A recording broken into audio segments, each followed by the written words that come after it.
983 करोड़ का profit. DIs ने holding बढ़ाई, एफएफआईज ने भी होल्डिंग बढ़ाई, फिर भी अदानी ग्रीन का स्टॉक 15% से ज्यादा टूट गया। क्या मार्केट को रिजल्ट पसंद नहीं आया या इसके पीछे कहानी कुछ और है? आज इस स्टॉक की डिटेल एनालिसिस करेंगे। पहले फंडामेंटल समझते हैं, फिर चार्ट पर चलकर इसके टेक्निकल लेवल्स को समझेंगे कि आगे इस स्टॉक में किस तरह की मूव रहने वाली। तो चलिए शुरू कर। अदानी ग्रीन का स्टॉक अभी ट्रेड कर रहा है 1400 के लेवल पर, और वहीं इस स्टॉक का पी है 119, बुक वैल्यू है 121। मतलब बुक वैल्यू है 121, स्टॉक ट्रेड कर रहा है 1400 के लेवल पर। बुक वैल्यू के करीबन 10 to 11 टाइम हायर प्रीमियम पर यह स्टॉक ट्रेड कर रहा है। अब इसके फाइनेंशियल को समझने से पहले इस स्टॉक का एक ओवरव्यू ले लेते हैं इसके पीयर से कंपेयर करके। अदानी ग्रीन 1400 के लेवल पर ट्रेड कर रहा है, पी है 119 का। अगर एनटीपीसी ग्रीन एनर्जी को हटा दिया जाए तो यह स्टॉक काफी ज्यादा पीई पर ट्रेड कर रहा है। फिर भी इन्वेस्टर्स इसमें पैसा लगा रहे हैं, तो मतलब उन्हें पोटेंशियल भी इस स्टॉक में ज्यादा दिख रही होगी, तभी तो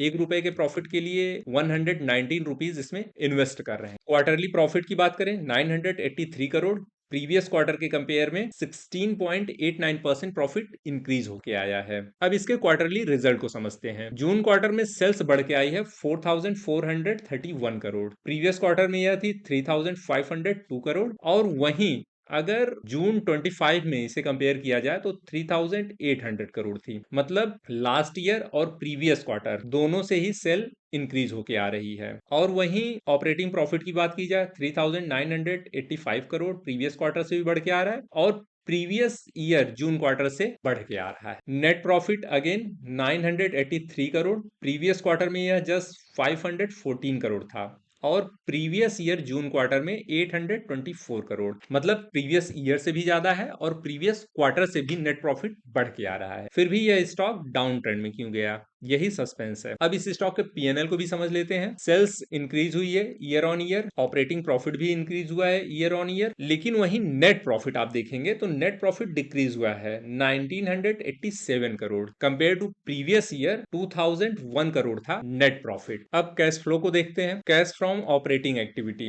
इंक्रीज होके आया है प्रीवियस ईयर से। Cash flow from investing activity तो इन माइनस में है, तो इसका ये मतलब नहीं कि घाटे में है, मतलब इन्होंने ज्यादा पैसा लगाया है। लास्ट ईयर इन्होंने 19,821 करोड़ रुपए इन्वेस्ट किए थे, इस बार 27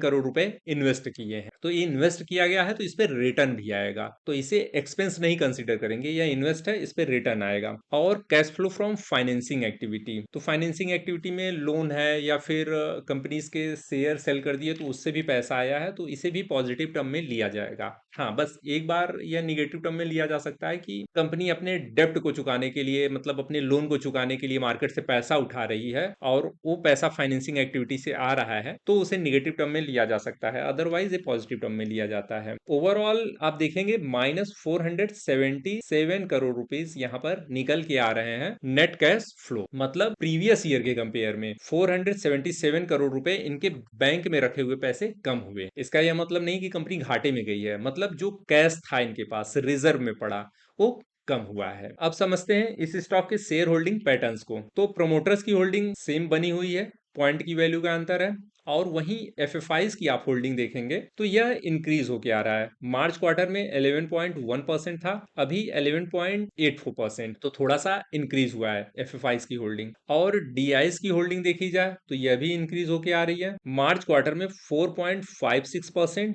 अभी है 4.82%। मतलब डीआईज ने भी अपनी होल्डिंग इस स्टॉक में बढ़ाई है। पब्लिक ने यहां पर होल्डिंग घटा दी। पब्लिक की होल्डिंग आप देखेंगे तो 3.8% थी मार्च क्वार्टर में, और अभी है 2.94% जून क्वार्टर में। तो पब्लिक ने इसमें से अपनी होल्डिंग घटा दी है। अदर ने भी इसमें होल्डिंग घटाई है, 18.11% था मार्च क्वार्टर में, एंड अभी है 17.97% जून क्वार्टर में। तो अदर और पब्लिक ने अपनी होल्डिंग घटाई है, बाकी एफएफआईज डीआईज ने अपनी होल्डिंग को बढ़ाया है इस स्टॉक। अब यहां पर सवाल यह आता है कि अगर बड़े प्लेयर्स एफएफआईज डीआईज ने अगर अपनी होल्डिंग बढ़ाई है तो यह स्टॉक गिर क्यों रहा है? पब्लिक के अंदर इतना फियर क्यों है कि वो अपनी होल्डिंग को कम किए जा रहा है, वो भी ऐसी कंडीशन में जबकि क्वार्टरली रिजल्ट बेहतर आया है? यहां पर मैं आपको बता दूं, अदानी ग्रीन एनर्जी ने अपने इंटायर मर्चेंट पावर जनरेशन और बैटरी स्टोरेज बिजनेस को अदानी एनर्जी सोल्यूशन को ट्रांसफर कर दिया है, और इसी वजह से ब्रोकरेज हाउसेस को लग रहा है कि जो प्रॉफिट अदानी ग्रीन एनर्जी को फ्यूचर में हो सकता था वो अब अदानी एनर्जी सोल्यूशन को ट्रांसफर हो जाएगा, और इसी फियर का इफेक्ट हमें चार्ट पर देखने को मिल रहा है। अब चलिए चार्ट को देखते हैं और इस स्टॉक के टेक्निकल लेवल समझते हैं। लास्ट टाइम मैंने एक्सपेक्ट किया था कि यह अपने अपर चैनल को ब्रेक कर चुका है। अब जैसे ही इस ग्रीन जोन के अंदर क्लोजिंग दे देता है तो यह स्टॉक 1807 तक जा सकता है, जो कि करीबन 10% की मूव फिर से इस स्टॉक में हमें देखने को मिल सकती है। लेकिन फिर नेक्स्ट डे स्टॉक अपर प्राइस रिजेक्शन ले लिया, क्योंकि मार्केट में फियर आ चुका था इस स्टॉक को लेकर, और फिर अगले 6 से 7 दिनों में यह स्टॉक 15 to 17% नीचे चला आया अपने लोअर चैनल को ब्रेक करके। अभी पिछले 2-3 दिनों से यह कंसोलिडेट कर रहा है, और ऐसे में ट्रेडर्स के अंदर फियर है कि अब क्या होगा, यहां से ये नीचे आएगा या यहीं से बॉटम बना के ये स्टॉक ऊपर जाएगा। तो मैं आपको बता दूं कि अभी इस स्टॉक ने अपना स्ट्रक्चर बदल लिया है। जब तक यह अपने लोअर चैनल के नीचे है तब तक यहां पर हम अपसाइड की कोई भी मूव कैरी करने से बचेंगे, क्योंकि अपर प्राइस रिजेक्शन कहीं से भी आ सकता है। अगर मान लीजिए यहां से अपर प्राइस रिजेक्शन आता है, ये स्टॉक कंटिन्यूएशन दिखाता है, तो नेक्स्ट इस स्टॉक में हम 1300 का लेवल देखते हैं, और इसे भी ब्रेक करता है तो 200 मूविंग एवरेज पर इसे मेजर सपोर्ट मिल जाएगा। और वहीं कुछ टाइम के कंसोलिडेशन के बाद अगर ये अपने लोअर चैनल को ब्रेक करके इसके ऊपर सस्टेन कर जाता है तो फिर इस स्टॉक में 6% तक की मूव देखने को मिल सकती है, या अपर चैनल तक जा सकता है। और इसे भी ब्रेक कर दिया तो अगेन 1800 के लेवल तक यह स्टॉक जा सकता है, जो कि 10 to 11% की मूव फर्दर होगी अपर चैनल को ब्रेक होने के बाद। फिलहाल अभी यह हमारा नो ट्रेडिंग जोन है। जब तक कि इस जोन से निकल नहीं जाता है स्टॉक, तब तक इसमें किसी भी तरह की पोजीशन कैरी करने से बचेंगे। लो को ब्रेक करता है तो डाउन साइड की पोजीशन कैरी कर लेंगे, और इस चैनल को ऊपर में ब्रेक करता है तो अप साइड की पोजीशन हम कैरी कर सकते। ओवरऑल आपको कैसी लगी हमारी एनालिसिस कमेंट करके जरूर बताइएगा, और चैनल पे नए हैं तो चैनल को सब्सक्राइब करना ना भूलिएगा।